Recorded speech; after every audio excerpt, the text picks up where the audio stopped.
Tonight, an onboard explosion. That is one theory that the U.S. intelligence community is exploring as it evaluates what caused the plane believed to be carrying Wagner chief Yevgeny Prigozhin to fall out of the sky.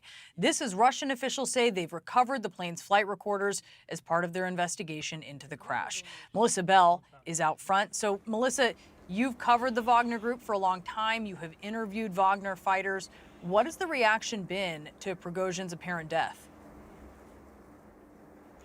A good deal of grief, Brianna, and a great deal of shock. This was, after all, a man who had cheated death so many times, cheated justice and charges, even in the wake of his failed march on Moscow. And for those Wagner fighters, the ones that had been with the group for a long time, and of course I make a distinction because the 2022 invasion really transformed it. You saw a lot more inexperienced fighters, convicts even, joining the rank and file of Wagner to try and help it make progress here in Ukraine. But if you take those original Wagner fighters who were very experienced fighters, the elite, they had a great deal of respect for Yevgeny Prigozhin.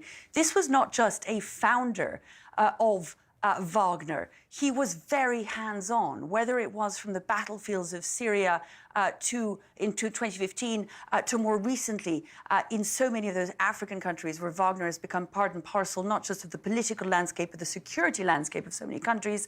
What many of his fighters saw was a man who was hands-on, and they themselves found themselves at the heart of a group that had a great deal of allure and reputation for being a fine fighting machine. Now, of course, there is then what Yevgeny Prigozhin represented to those beyond his immediate fighters. And I think you're seeing a lot of that in the outpourings of grief, Brianna, that you're seeing at those makeshift memorials that have popped up in St. Petersburg. What the 2022 invasion did was essentially expose and transform his group. He himself found himself thrust into the limelight, and he seemed to enjoy it a great deal. And that, of course, you saw spoke to that part of the Russian population that, frankly, was appalled by what was seeing happening in Ukraine. Still, shock for everyone that this should have been so brutal, even as we await the results of those investigations. This was not a poisoning, Brianna, if indeed it was done on purpose, if this was an assassination. This was an explosion designed to show that there is one man in charge in Russia, and that is Vladimir Putin, Brianna. Yeah, it sends a very loud message. Melissa Bell, live for us from Ukraine. Thank you so much. And out front now, Seth Jones, director of the International Program at the Center for Strategic and International Studies, and George Beebe, former CIA Russia analysis chief, who spent a lot of time living in Russia as well.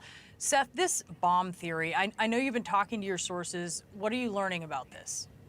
Well, I think what we have right now is a lot of circumstantial evidence that this was some kind of a bomb attack that took down the airliner. We have motivation here. In this case, Prigozhin had thumbed his nose at the Kremlin, conducted an insurrection against Vladimir Putin.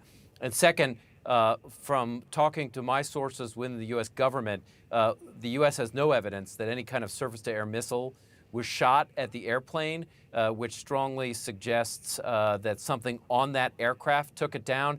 The reality, of course, is that because it was over Russian territory, it's the Russian government that will control the investigation of it. That's right. And George, Russian authorities say, to that point, the flight recorder, this other relevant material, that's going to be forensically examined to determine the cause of the crash. You know for sure about Russia, how the system operates. What are you expecting will be the outcome of that investigation? Well, Brianna, I think the outcome of this investigation is going to be inconclusive. Putin has strong reason to want to send a signal to Russian elites that he was responsible for taking Prigozhin down. He wants to reestablish his authority, show them that he is in charge. But he also doesn't want to put himself in legal jeopardy or put the Russian government in legal jeopardy. So I expect that the results of this investigation will either be inconclusive or they will try to pin the blame for this on Ukraine or the United States.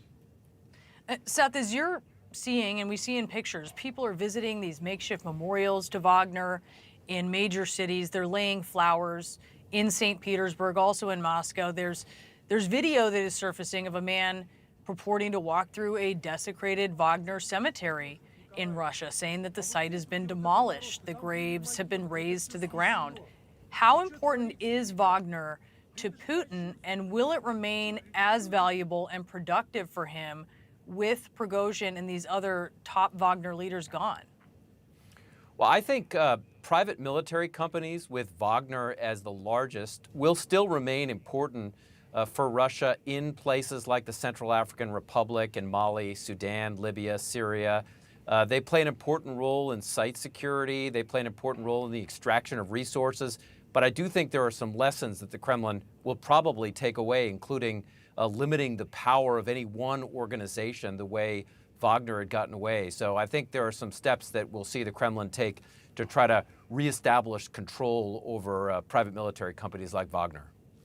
George, do you think that Putin comes out of this stronger? I mean, we talked a little bit about the elites. We talked a little bit about just regular, ordinary people in Russia with Melissa Bell. What about with them? Well, I think within the elites, Putin has definitely strengthened his position. Ironically, I think a lot of the elites are going to welcome this action. They don't trust each other. These are people that fear some sort of return to a situation like the 1990s, when they were at war with each other and they lacked someone with a firm hand in the Kremlin that can protect them against each other.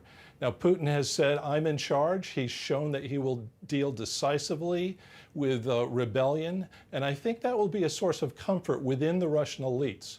As for the Russian people, I think they're going to want to know that there's stability and order in the country. I think a lot of them were shocked by this uprising, and I think the degree that Putin can show that stability is back, it will serve his cause with the Russian people as well.